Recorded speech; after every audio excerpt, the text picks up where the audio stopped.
میرا دل کرتا ہے کہ میں یہ حدیث نہ لوگوں کی روحوں تک اتار دوں۔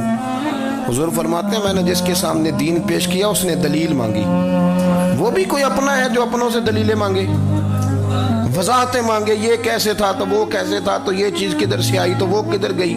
آپ اپنوں سے دلیلیں مانگ رہے ہیں، آپ اپنوں کو کٹہروں میں کھڑا کیا ہے۔ حضور یہ نہیں فرماتے کہ دلیل تھی کوئی نہیں، فرمایا جس نے مانگی میں نے دی دلیل، اور لوگ دلیل دیکھ کے مسلمان ہوئے۔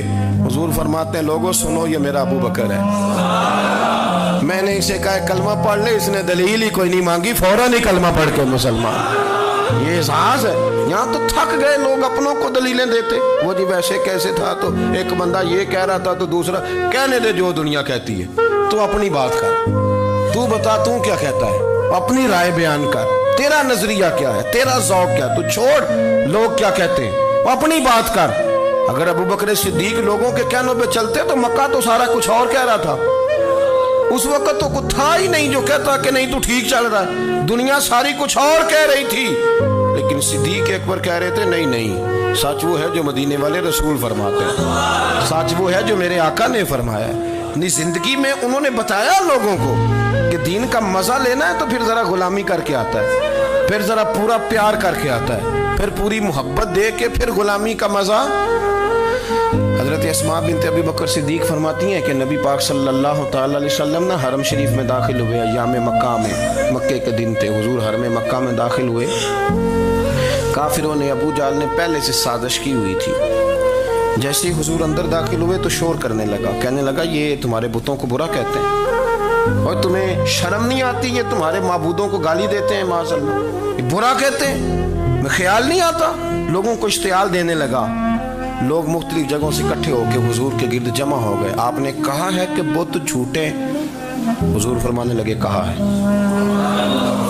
آپ نے کہا ہے کہ یہ کچھ نہیں کر سکتے، فرمایا کہا ہے۔ آپ نے کہا ہے یہ کوئی نفع نقصان نہیں دیتے، حضور فرمانے لگے کہا ہے۔ رسول کائنات صلی اللہ علیہ وسلم سے جو سوال پوچھا حضور نے بیان کیا، چاروں جانب سے وہ نبی کریم پر ٹوٹ پڑے، معاذ مارنے لگے۔ حضرت صدیق اکبر گھر میں بیٹھے کھانا کھا رہے تھے، کسی نے کہا ابو بکر وہ تو حرم میں حضور کو مار رہے ہیں، نہ سر پہ ٹوپی نہ پیروں میں جوتا۔ ابو بکر دوڑے، سر پٹ دوڑے، بھاگے۔ حضور زمین پہ لیٹے ہوئے تھے، وہ تکلیف دے رہے تھے۔ حضرت صدیق اکبر نے 2 کو پکڑ کے ادھر پھینکا، 4 کو ادھر پھینکا، 5 کو ادھر پھینکا، ایک جملہ بار بار زبان سے کہتے، ظالمو انہیں مارتے ہو جو تمہاری نجات کا سامان لے کے آئے، انہیں تکلیف دیتے ہو جو کہتے ہیں اللہ میرا رب ہے، انہیں مارتے ہو، شرم نہیں آتی۔ اب انہوں نے حضور کو چھوڑ کے تو جناب صدیق اکبر کو مارنا شروع کیا۔ حضرت صدیق اکبر، عقبہ بن ابی معیط، عتبہ اتیبہ، ان کے ہاتھوں میں جوتے تھے۔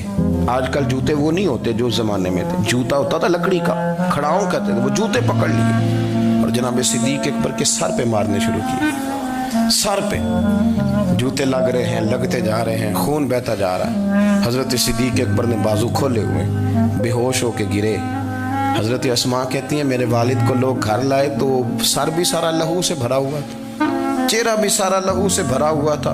عشق تے اگ دوویں ایک برابر، عشق تے اگ دوویں، عشق تے اگ دوویں ایک برابر، پر عشق دا سیک ودھیرا، اگ تے ساڑے ککھ تے کانے، عشق ساڑے تن میرا، اگ دا دارو می تے پانی، کوئی دسے ہاں پلا عشق دا دارو کیڑا، سجنا اتھے کچھ نہیں بچتا جتھے عشق حرام دا ڈیرا۔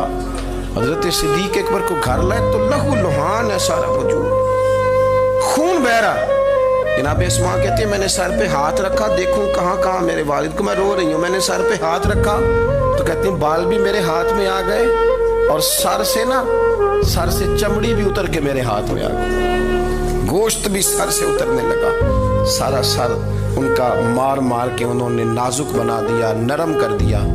آپ فرماتی ہیں وہ بے ہوش تھے، ہم ان کے منہ میں دودھ ڈالتے تھے، لیکن وہ جب بھی آنکھ کھولتے تھے تو زبان پر ایک ہی لفظ تھا، ظالمو انہیں مارتے ہو جو تمہیں کہتے ہیں میں اللہ کا رسول بن کے آیا، انہیں مارتے ہو۔ اس ترتیب سے رسول اللہ کی غلامی کی، اس رنگ میں نبی پاک سے پیار کیا، نبی پاک کے حصے کے زخم اپنے سینے اور دل پر برداشت کیے، اس لیے تو میرے کریم نے فرمایا تھا لوگوں سن لو میرے ساتھ جس نے بھی نیکی کی میں نے بدلہ دے دیا ہے. میں نے ابو بکر کو نہیں دیا.